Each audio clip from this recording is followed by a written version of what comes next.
5분 뚝딱 철학의 김준현입니다. 오늘은 게임 이론에 대해서 이야기를 하겠습니다. 게임 이론은 의사결정에 관한 학문인데요. 어떠한 상황에서 어떠한 전략을 사용하는 것이 가장 유리한지를 계산하는 일종의 응용 수학의 한 분야입니다. 정치학과 경제학, 그리고 생물학에서 주로 다루는데요.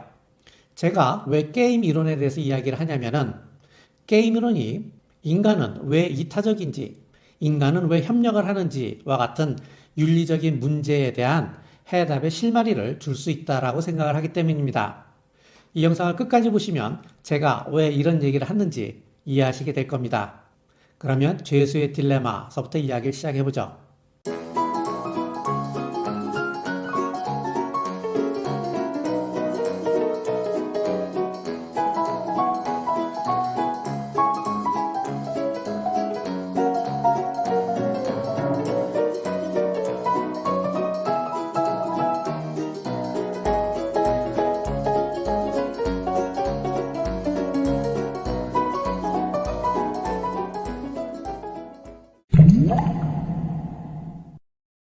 A와 B는 은행을 털고 CCTV까지 삭제하는 등 모든 증거를 없애버렸습니다. 두 사람은 돈을 나누고 끝까지 비밀을 지키기로 맹세하고 헤어졌죠. 그런데 경찰이 이 두 사람을 용의자로 체포하고 각각 취조실에 앉힙니다. 그리고 A한테 이렇게 말합니다. 야, 니들이 묵비권 행사하기로 약속한 거 내가 다 알고 있어. 그러면 좋겠지. 그러면 니들 둘이 각각 징역 1년만 살면 돼. 근데 말이야, 문제는 넌 묵비권을 행사했는데 네 옆방의 동료가 불면 너 혼자 징역 20년이야. 쟤는 무죄고. 열받지? 그런데 니네 둘이 자백을 해봐. 그러면 징역 5년으로 끝나. 혹시 알아? 또 옆방의 동료가 묵비권을 행사하면 넌 무죄고 네 동료만 20년이야. 물론 네 동료한테 미안하겠지만 야, 너 토끼 같은 자식을 생각해봐라. 그러니까 얼른 자백하고 설렁탕이나 먹자. 응? 자, 이때 강도들은 어떻게 해야 될까요? 자백을 할까요? 묵비권을 행사할까요? 최대 다수의 최대 행복이라는 공리주의를 적용하면 둘 다 묵비권을 행사하는 것이 최선이죠. 깔끔하게 징역 1년씩만 살다 나오면 돼요. 동료와의 우정도 지키고. 그런데 문제는 나는 약속대로 묵비권을 행사했는데 저놈이 불어버리는 상황인 거죠. 독박은 쓰고 싶지 않죠. 이것을 죄수의 딜레마라고 합니다. 자, 죄수의 딜레마의 본질은 이겁니다. 자본주의 사회에서 개인은 각자의 이익에 충실하기만 하면 되죠. 그러면 보이지 않는 손이 전체 이익을 가져다 주도록 한다는 겁니다. 그런데 이 죄수의 딜레마가 말하는 것은 이겁니다. 개인이 각자의 이익에 충실해서 자백을 했는데 그것이 두 사람 모두의 이익은 아니라는 겁니다. 징역 1년으로 끝낼 수 있었는데 내 이익만 생각하다 보니까 결국 둘 다 징역 5년을 살아야 된다는 거죠. 그래서 딜레마라고 하는 겁니다.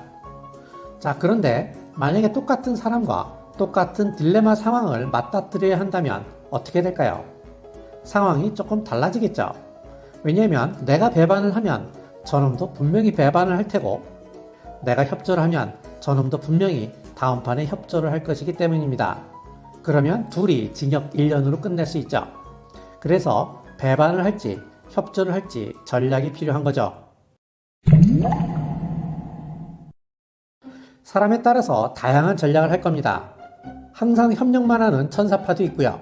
항상 배반만 하는 막가파도 있습니다. 일단 협력하는데 상대방이 배반하면 나도 다음 판에서 배반하고 상대방이 협력하면 다음 판에서 나도 협력하는 정의파도 있습니다. 눈에는 눈, 이에는 이라고 해서 tit for tat이라고 합니다. 정의파처럼 굴다가 후반에 가서 가끔씩 배신을 때리는 사기꾼파도 있습니다. 일단 협력하고 자신에게 유리하면 그대로 유지하고 불리하면 패를 바꾸는 파블로프파도 있습니다.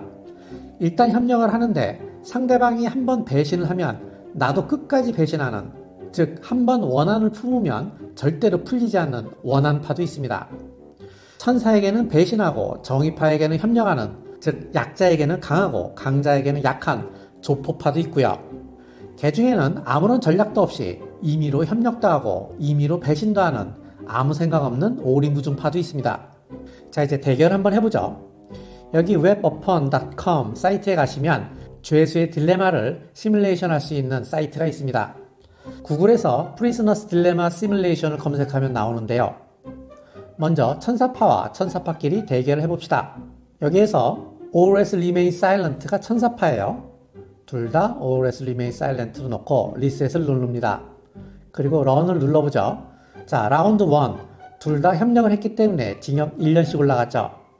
그 다음 판에도 마찬가지입니다. 이 두 사람은 징역 1년씩 계속 올라가게 됩니다. 이번엔 천사파와 막가파를 대결시켜보죠. 막가파가 always confess입니다. 리셋을 누르고, 자, 첫 번째 라운드에서 막가파가 배신을 하고 천사파는 협조를 했죠. 그래서 천사파만 징역 20년을 먹었어요. 그런데 두 번째 판도 마찬가지예요. 왜냐하면 막가파는 항상 배신하고 천사파는 항상 협조하기 때문입니다. 계속 라운드가 올라갈수록 20년씩 천사파만 징역이 올라갑니다. 자, 막가파한테는 정의가 필요하죠.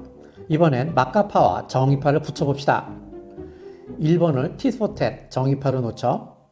자, 리셋을 누르고, 자, 첫 번째 라운드에서 막가파는 배신을 했죠. 정의파는 일단 협력을 한다라고 했잖아요. 그래서 정의파만 징역 20년을 먹었습니다. 이때부터 정의파는 자기도 배신을 하기 시작합니다. 그래서 라운드가 올라갈수록 징역 5년씩 올라가게 됩니다. 자, 이번에 천사파와 정의파가 만나면 어떻게 될까요? 정의파는 그대로 두고 천사파를 always remain silent로 바꿉니다. 리셋을 하고 플레이를 하면 천사파는 당연히 협조를 하겠죠. 정의파도 첫 판에는 협조를 한다라고 했어요. 그래서 둘 다 징역 1년만 올라갔습니다. 이때 정의파는 저놈이 협조하는 놈이구나 라는 것을 알기 때문에 그 다음부터 계속 협력을 합니다. 그래서 라운드가 올라갈수록 징역 1년씩만 올라갑니다.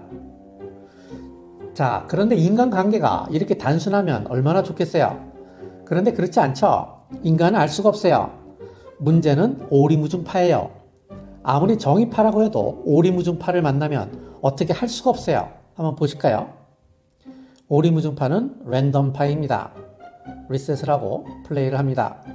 자, 예측이 안 되죠? 예측이 안 되게 올라갑니다. 그래서 랜덤파한테는 대책이 없는 겁니다.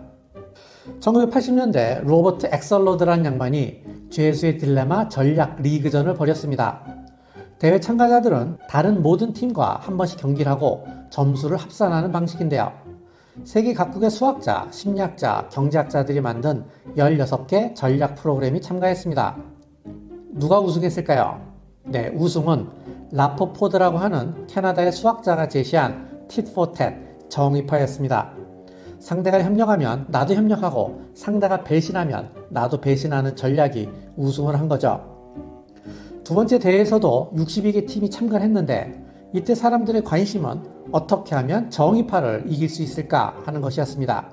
하지만 이번에도 역시 우승은 정의파였습니다. 엑셀러드는 대회에 참가한 전략들 중에서 상위권 전략들의 특징을 이렇게 말합니다. 첫째, 먼저 배반하지 않는다. 먼저 배반하는 전략은 처음에는 높은 점수를 얻지만 전체적으로 보면 손해라는 겁니다. 둘째, 대인이 되어라. 응징은 확실히 하고 용서도 확실히 하라는 겁니다. 셋째, 자신의 전략을 노출시켜라. 어떤 팀은 자신의 전략을 숨기기도 하고 미끼를 던지기도 하는데 그렇게 하면 점수를 많이 얻지 못한다는 겁니다. 평화로운 마을에 천사들이 살고 있었습니다. 천사들끼리는 협력을 아주 잘하기 때문에 경제 성장률이 20%를 넘었습니다. 그래서 땅도 넓어지고 개체수도 급격히 늘어났습니다. 그런데 갑자기 어디서 돌연변이로 막가파가 등장을 한 겁니다. 막가파는 천사파의 피를 빨아먹고 가파르게 개체수를 증가시켰고 천사파는 피를 빨리고 개체수가 급격히 감소했습니다.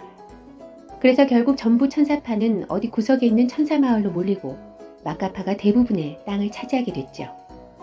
그런데 막가파는 지들끼리도 협력이 안 되기 때문에 경제성장이 1%대로 떨어졌습니다. 그나마 천사마을이 있어서 경제가 돌아갔지 천사들이 없었다면 마이너스 경제성장을 했을 겁니다. 그래서 막가파들의 개체수가 줄어들기 시작합니다. 이때 돌연변이 정의파가 등장합니다. 정의파는 막가파에게 철저하게 응징을, 천사파와는 상생을 하면서 개체수를 늘려갑니다. 정의파의 개체수가 늘어갈수록 천사파의 개체수도 덩달아 늘어납니다. 왜냐하면 천사들이 상대해야 하는 막가파들의 비율은 줄어들고 천사들과 상생하는 정의파의 비율은 늘어나기 때문입니다. 이때부터 경제 성장률이 조금씩 올라가면서 10%대를 유지하게 됩니다. 그렇다고 해서 마카파들이 완전히 사라지는 것은 아닙니다.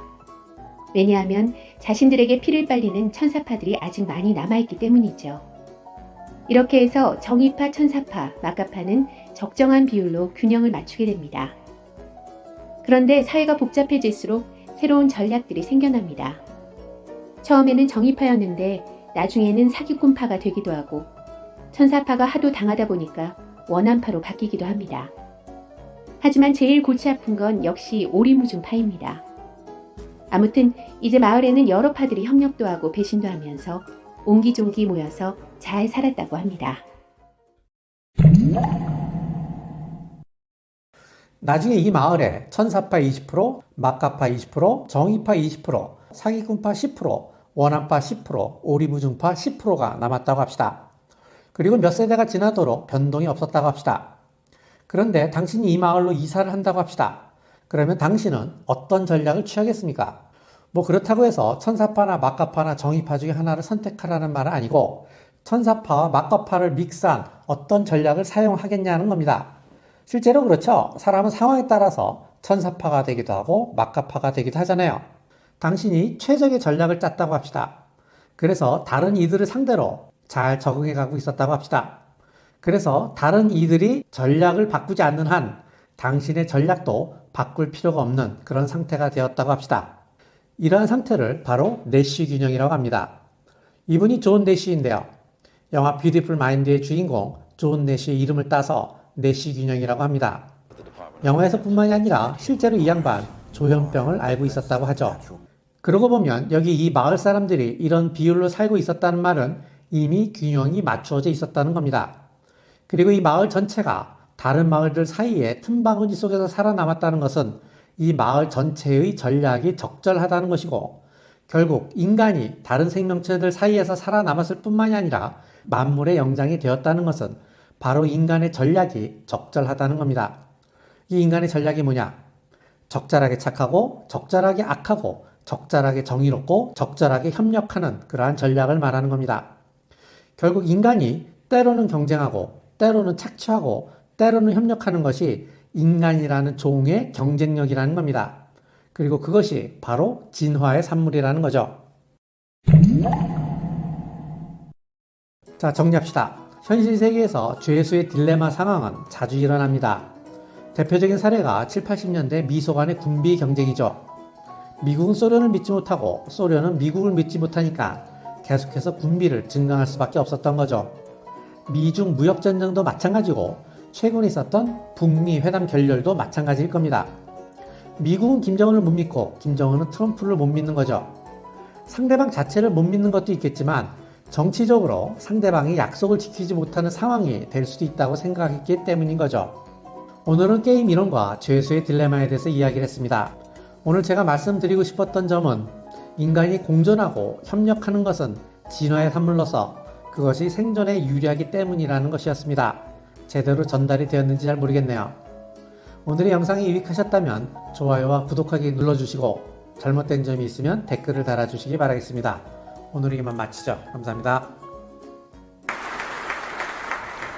Det är 45 år sedan den då geniförklarade John Nash, matematiker, formulerade sin spelteori.